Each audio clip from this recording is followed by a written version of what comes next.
Hello, everyone. First of all, I would like to thank the organizing committee of this workshop for the opportunity to give this talk in this audience. So the title of my talk is The Design and Process Engineering of Porous Materials for Biomedical Applications. So first of all, I would like to show you what kind of things we can do in the field of materials. So that means different kind of morphologies endowed with different kind of porosities, ranging from macroporosity, mesoporosity, or microporosity. And also, as I will show you later, even we are able to combine different porous ranges. So we are based in the Faculty of Pharmacy, in the Department of Pharmacology, Pharmacy, and Pharmaceutical Technology here in the University of Santiago de Compostela. And what we process are drug products, dressings, and scaffolds using different technologies, but mainly two: supercritical fluid technology and also 3D printing. And applications of these kind of materials that we are processing using these technologies are for oral drug delivery, pulmonary drug delivery, regenerative medicine, mainly based in mainly focused in bone, and also for wound healing. I will first start with the first topic, which is the processing of dressings and mainly scaffolds using supercritical fluid technology for bone tissue regeneration. This work is done by mainly by these three people: Victor, Clara, and Maria, and I will show the results out of them. So what we try to process are scaffolds, bone scaffolds that will be temporarily.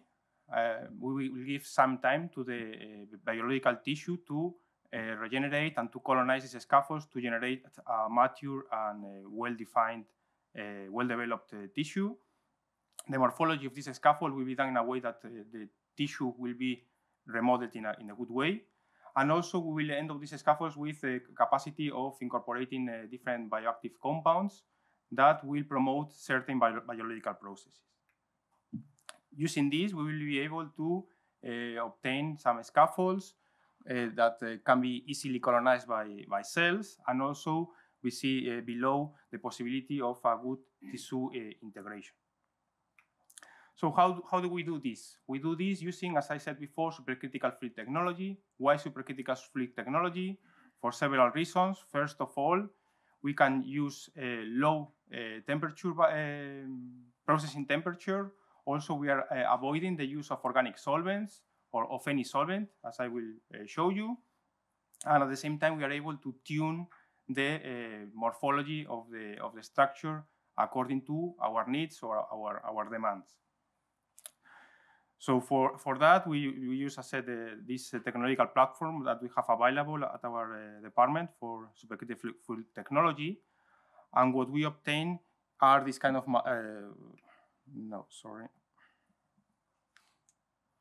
are these kind of structures, so high macroporosity and also fully interconnected.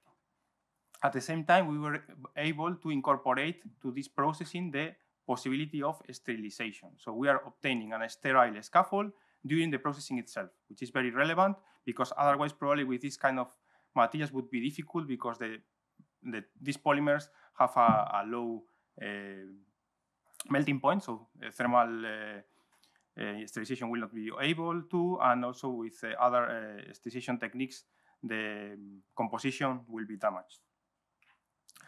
We are able, as said, to tune this process, and we know that depending on different parameters, we are able to obtain different morphologies. In our case, we want to obtain something homogeneous and with a correct, suitable pore size. So we observe, for instance, here in this slide that we need to move from the left to the right. That means from short processing time of 1 hour up to 5 hours to be able to obtain pore sizes, homogeneous pore sizes, and also very important, good interconnections with well-defined pore throats.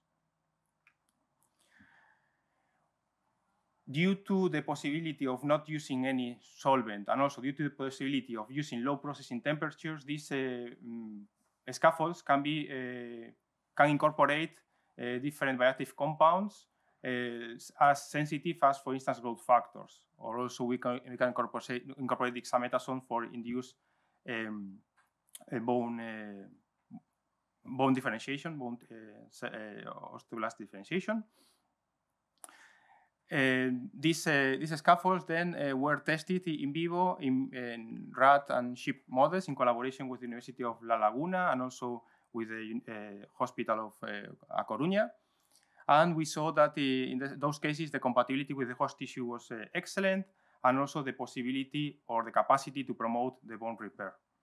Based on these results and on this development that took, as you can imagine, several years, at this moment we are focused on the valorization and technological transfer of these results in the frame of the EcoBone project, which is funded by the Ignicia program from the Agencia Galega de Innovación.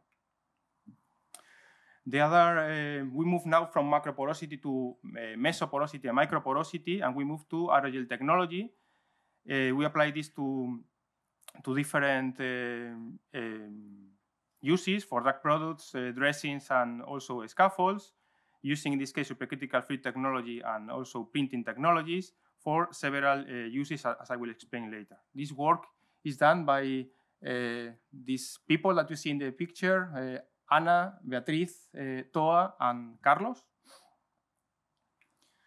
So first of all, we start with definitions. What is an aerogel? Aerogel is a solid, dry, highly porous material obtained from a sol gel technology, and where the solvent is removed in a way that the structure of the gel is not damaged.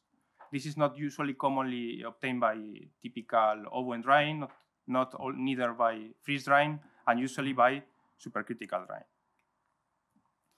This topic, I would say, is an emerging topic. You can see that up to 30 years ago, this topic was not very relevant for the scientific community. But since then, you see that the increase of publications and also, of course, of interest on this topic has increased dramatically. The aerogels started the development for aerospace or building materials, but in this moment, the interest is growing for other applications, such as the biomedical application that I will show you later, and also for environmental applications.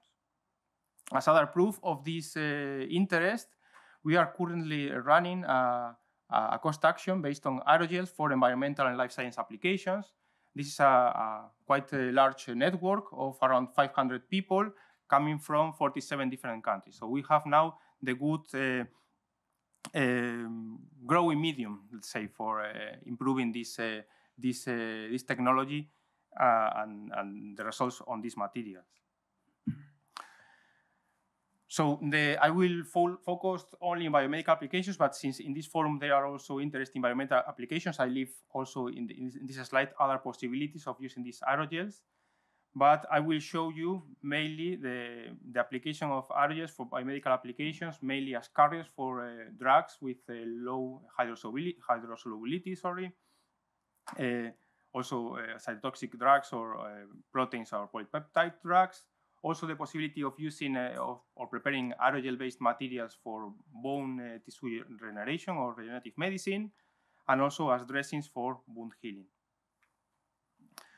Regarding the delivery of drugs by the oral route with aerogels, we see that depending on the origin of this aerogel, this aerogel can be inorganic, organic, or hybrid. Usually, or what we do at least in our lab, is to mainly focus on organic polymers to obtain these aerogels, and mainly from polysaccharides and proteins. Here, what I show is a nice example of how can we tune the drug release depending on the aerogel matrix. And you can see the release of ketoprofen with either pectin or alginate, and at 2 different pHs, a stomach-relevant pH and a gut-relevant pH. And we see that we are able to tune this release if we compare it with these dotted lines that corresponds to the dissolution study tests of the same drug. And also very interesting is that depending if we use pectin or alginate, we can somehow reverse the behavior of the drug release profile. So you see that in the case of pectin, the release is faster at pH 6.8, whereas in the case of the use of alginate, the release profile is faster at pH 1.2. Other application is for pulmonary drug delivery. In this case, we are processing these aerogels with high porosity at the same time with a very well-defined morphology, in this case in the form of microspheres. This high porosity and this reproducible shape translates into the possibility of using lower doses because of the better aerodynamic profile that we are obtaining using these materials. In this case, what we used was the loading of salbutamol sulfate in alginate aerogel particles, and we observed that this diameter of these particles is around 25 microns, but because of this high porosity, it translates into aerodynamic diameter of 2.4, which is in the 1 to 5 micron range that is needed for pulmonary delivery. How do we process these particles? We can process it in different ways, but mainly we use two different methods. The first one is inkjet printing, and the other one is gel emulsion method. Other application of aerogels that we are developing in our lab is the use of aerogels for wound treatment. In this case, aerogels, because of the high porosity, is able to absorb a high amount of exudate from the wound, and at the same time, this exudate absorption will act as a trigger to release any drug that is incorporated into the aerogel itself. On the other hand, this porosity is highly open, so the permeability of gas and transpiration is also very good. We can process these aerogels in the form of films, in the form of scaffolds, or in the form of particles. And yes, we are working in the three approaches. We have recently published published a work in JAS journal. It is actually the cover page of JAS journal for this month, based on the preparation of aerogel gel particles for wound healing using superhydrophoric surfaces to be able to have a highly spherical and reproducible particle size. Other application of aerogels is for regenerative medicine. The morphology of the aerogels is relevant to mimic the extracellular matrix, but we need macroporosity. This is the main problem that we have in the beginning when we used aerogels, because we have a purely mesoporous material, but we have used different approaches to provide this macroporosity. The first one was by using porogens that we are later on will leach it, and we obtain macropores, and we also combine 3D printing with supercritical drying to obtain this kind of scaffolds where the macroporosity is provided by the 3D pattern or by the 3D printing process, whereas the mesoporosity is provided during the aerogel processing through supercritical drying. So we obtain it using alginate and hydroxyapatite. We see just the formation of the design. We see also the formation of this mesostructure in the fiber, and we also see that this is perfectly compatible with contact with cells. Okay. So just to conclude, I will just to summarize. Yes, I think I have been able to explain you more or less that our possibilities to be able to tune macro and mesoporosity and to be able to adapt it. I show several examples for the medical applications, but we are also working on other environmental applications through collaborations that we are receiving during the whole course. I will just like to thank our funding and of course all of you for your attention.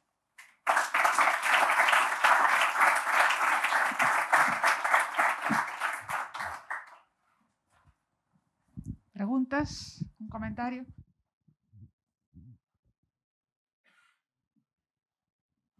Una curiosidad nada más. Estos aerogeles veo que los ponéis en aplicaciones dérmicas para inhalación. ¿Resistirían también como sistemas implantables? Es decir, la presión del cuerpo, ¿podrían resistirla mecánicamente o son más tenues que eso?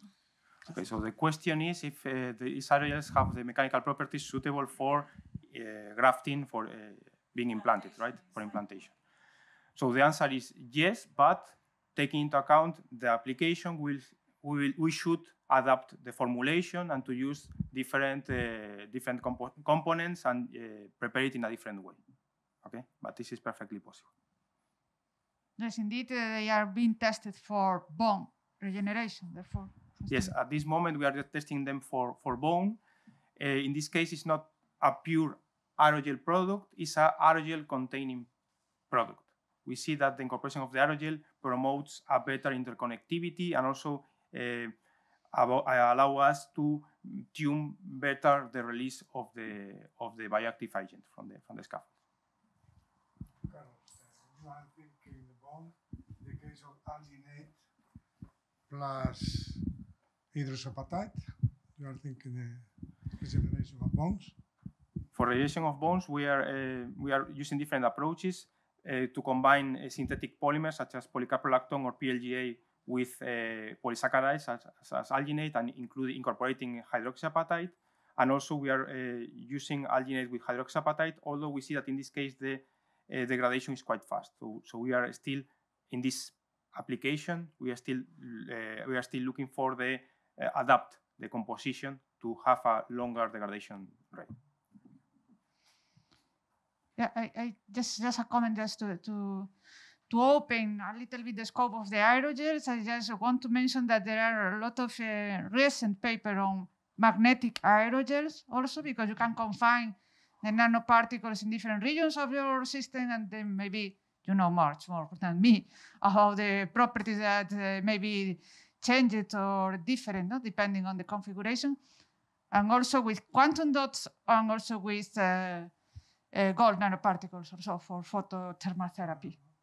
Yes, we have some articles published on the incorporation of iron oxide into aerogels, and also we are also working with other groups on the carbon capture and conversion using aerogels. Why? Because aerogels have a very high specific surface area, so for catalyzed, it is a very interesting material. More questions, comments? If not, okay. Let's thank again.